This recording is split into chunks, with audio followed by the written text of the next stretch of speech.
Ok, agora a gente vai falar do verbo would, que é um verbo auxiliar, fazendo o mesmo papel do used to. Então, o would tem funções discursivas diferentes.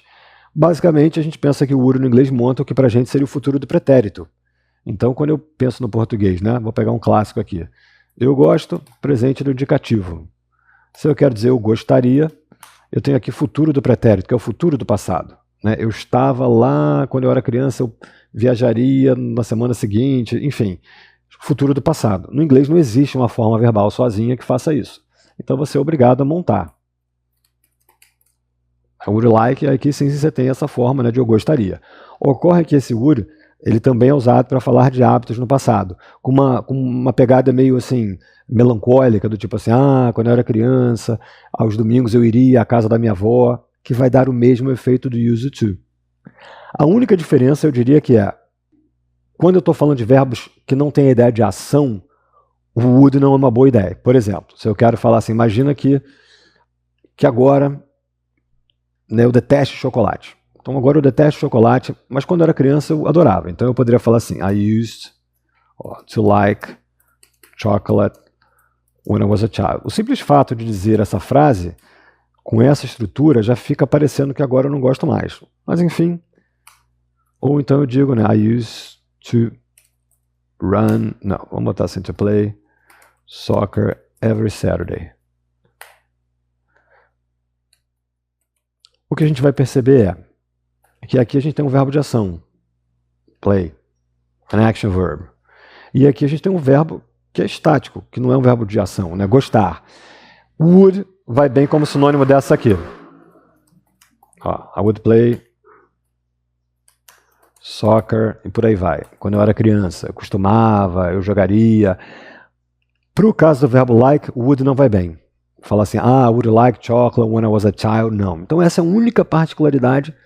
Então ele está mostrando exatamente aqui, nessa gramática, na unidade 36, uma das unidades que fala sobre o would, ele vem, you can also use would to talk about things that happened regularly in the past. Você também pode, porque ele vinha falando de outros usos ali do would. Aí ele começa, when we were children, we lived by the sea. Quando nós éramos crianças, morávamos em frente ao mar. In summer, que eu posso também dizer in the summer, o D aqui é opcional, com as estações do ano. Se o tempo estivesse bom, if the weather was fine, we would all get up early, nós todos acordaríamos cedo, ou iríamos acordar cedo, costumávamos acordar cedo, e aí tem uma ação, get up, tá ali. E ele vai dizer, with this meaning, would is similar to used to. So, let's practice. Ele diz pra gente, complete the sentences using would. Ele bota section C, porque ele vai trabalhar exatamente o would, com essa ideia de de hábitos do passado. Choose from these verbs. O que eu tenho que pensar em termos de estrutura? Used vai pedir o verbo na sequência no infinitivo. Então eu vou dizer I used to go, for example. E o would é um modal, ele vai direto para o verbo da sequência na primeira forma. I would go. Lembrando que o L está mudo, e o O e o U vão fazer o som de U. Would fica com a mesma pronúncia de madeira, né, da palavra would. Ok? Bom, então vamos ver, vamos entender o que está acontecendo. Let's see number one. Whenever Richard was angry, he would walk out of the room. Então começou ali com o advérbio toda vez que o Richard, quer dizer que a conjunção aqui, na verdade, toda vez que o Richard ficava com raiva, ficava irritado, was angry, ele saía da sala, faz o phrasal verb, saía da sala. Com a ideia de sairia, mostrando o que acontecia. Então eu peguei o verbo walk, falávamos na primeira atividade, palavras que têm consoante muda. Esse é um caso, o L está mudo aqui, walk. Assim como o L de would, os dois L's estão mudos, would walk. So whenever Richard was angry, he would walk out of the room. Let's number two. We used to live next to a railway line. Every time a train went past the house. Então, nós costumávamos morar, parece que não moram mais, ao lado, next to, de uma linha ferroviária, né, de uma linha de trem, a railway line. Toda vez, every time, mesma coisa que whenever a train went past, E observem a construção go past para fazer passar. Toda vez que um trem passava, the house would shake. Yes. A casa tremia. Poderíamos botar used to aqui também, porque a atividade quer que a gente pratique, né, agora. Would. Would shake. A casa tremia. Costumava tremer. Catherine, number 3. Catherine was always very generous. She didn't have much, but she blank what she had with everyone else. Então, Catherine sempre foi muito generosa. Ela não tinha muito. Parece que ela já morreu. Ou é uma pessoa que eu lembro, né, de um outro tempo. Mas ela, but she...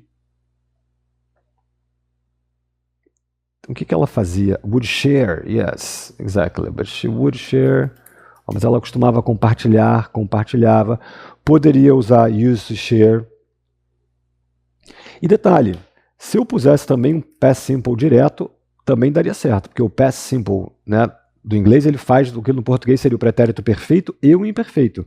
Então, quando eu digo I shared, isso pode ser eu compartilhei ou eu compartilhava. Também posso usar o próprio past simple para fazer isso, mas é porque a gente está no nível upper intermediate, dando outras possibilidades de falar a mesma coisa. Let's see the next one. Number 4. You could never rely on Joe. It didn't matter how many times you reminded him to do something. Você nunca podia contar com Joe. Rely on é contar com alguém, depender de alguém.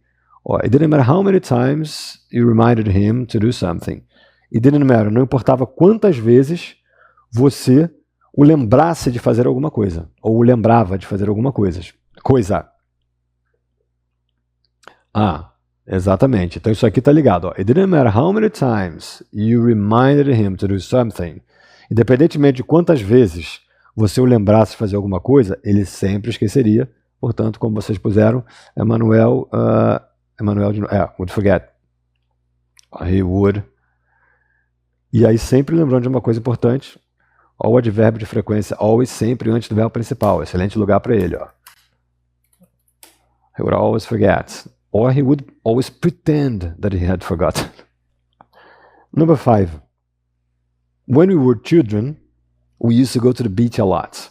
O would poderia estar facilmente aqui, mesma coisa. Ou went, também podia estar. When we were children, we went to the beach a lot. Certíssimo, construção de básico. We blank there all day. So there is no forget anymore, shake and share. So now there's smile and stay. We would stay, a gente ficava lá na praia. We used to stay. Ou simplesmente stayed, we stayed there all day. E sempre lembrando que depois do would, verbo direto na primeira forma. Ele tem mais aqui, né? We'd stay there all day. E vem o ing, fazendo o quê? Funcionando como advérbio. Playing in the sand and swimming in the sea. And finally, number 6. Lucy was always friendly. Whenever I saw her, sempre foi simpática, amigável. Toda vez que eu a via, every time I saw her, she blank, always blank and say hello. Fácil agora, né? She would always, foi o que sobrou lá, smile and say hello. Lembrando que esse say também está preso ao would. Duas coisas que ela fazia, esse and tem uma oração escondidinha aqui. She would smile and she would say hello.